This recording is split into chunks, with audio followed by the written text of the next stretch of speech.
Bago pa tumaas yung tubig, inilikas na namin yung mga gamit. Ito yung mga oras na balisa na ako kasi signal number 4 or yung mismong summer yung tinamaan ng bagyo. Naghahanda kami kaya ano anong pangalan niya ng darating.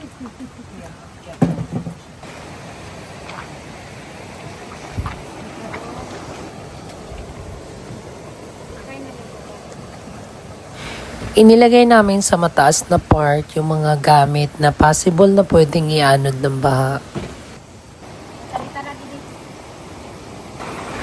Yung mga oras na to, nagsimula nang tumaas yung tubig.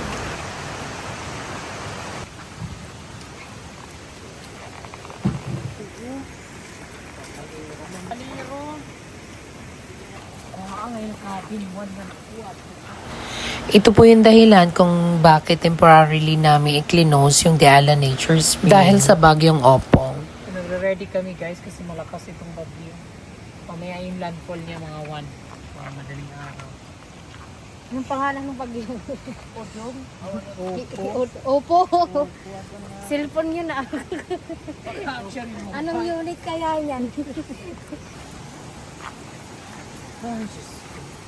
Pang-charge na, dapat mang-charge. Oo, man-charge na kamo. Para, Hindi nga pa yun. para may backup. Buti na lang nandyan sila Dodong, Ate Esther at si Kramer, pati na rin si OG. Tulong-tulong kaming inilikas sa mga gamit. At buti na lang din, mas maaga naming inilikas yung mga gamit bago pa mag-brown out. Paano yung mga isda dyan? Tirang matibay sa isda. Ito, sila dagulo. Itong magkukul na to.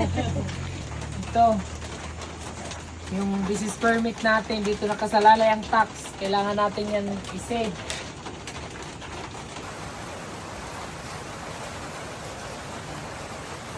Naikam didahan tayo sa.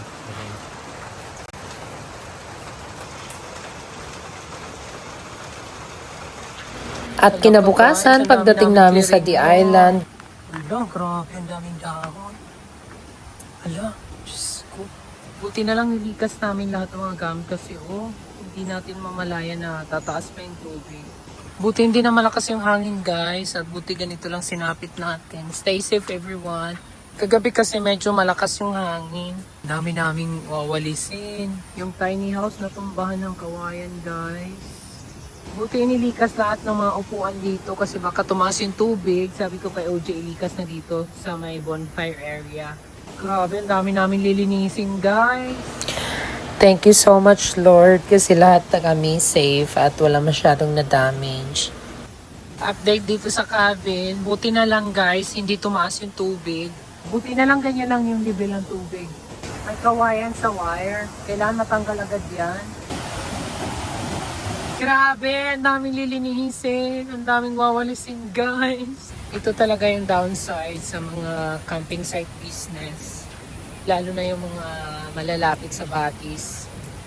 Kasi kagaya sa mga ganitong panahon, high maintenance. Yung garden shower guys, nasira yung mga halaman.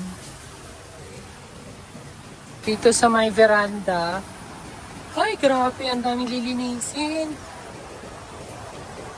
Ang dami naming wawalisin. Buti din hindi tumaas yung tubig dito. Ang laking bayawak. Hello? Hello? Madaming manpower ang kakailanganin namin. Grabe yung lilinisin.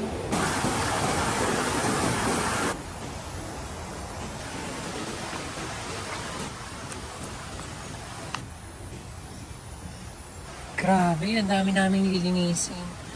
Update sa fish pond guys, hindi tumaas yung tubig hanggang dito, kaya safe.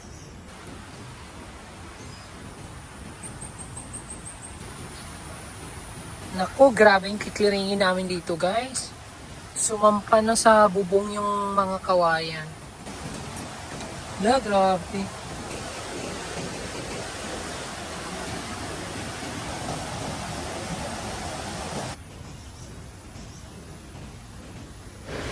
At nung medyo kalmado na yung panahon, sinimulan na namin mag-clearing. Dong, ba't mo dinadampot? Kasi ma'am, nadadarahan ko. Hindi kasi siya na tama si Dudong, hindi siya nadadala sa walis. Kailangan talaga dampot.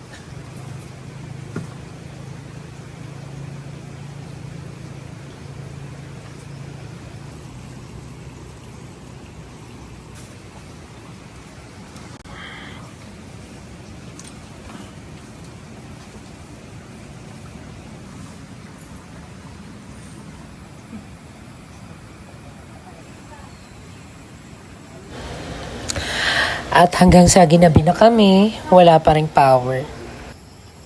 Ano na, may knock jacket.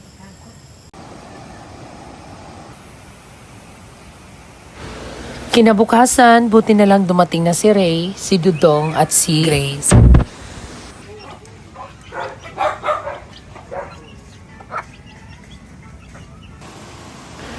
So today, mag-general cleaning na kami. Naisip ko rin na isabay na today yung pagpa-fertilizer sa mga pananim. Ginagawa ko lang to pag walang guest. Kasi medyo masangsang yung amoy. Mixture kasi ito ng urine tsaka complete fertilizer. Pero grabe, napaka-effective.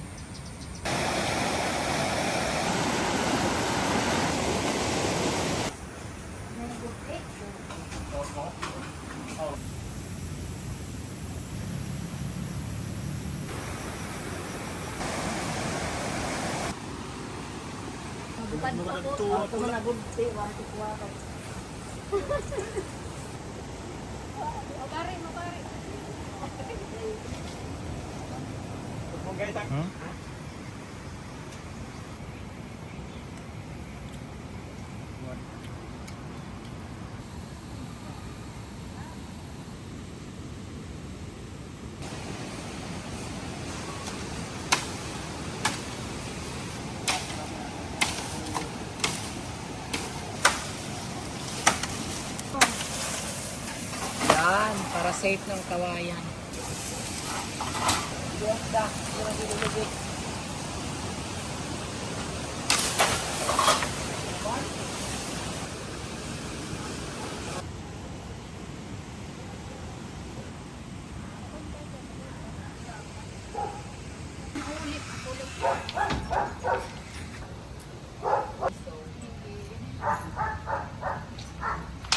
Kinabukasan, gumanda na yung panahon.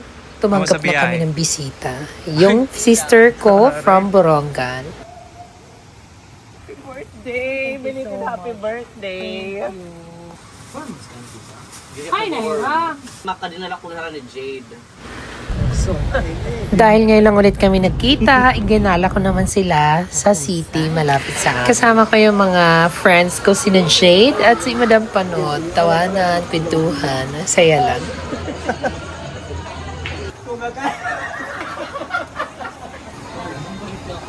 Vlog.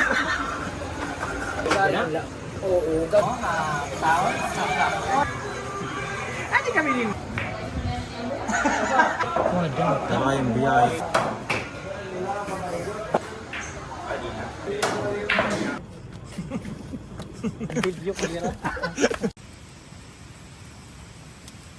Stay tuned for more, guys. At mag-subscribe man kayo sa aking YT channel.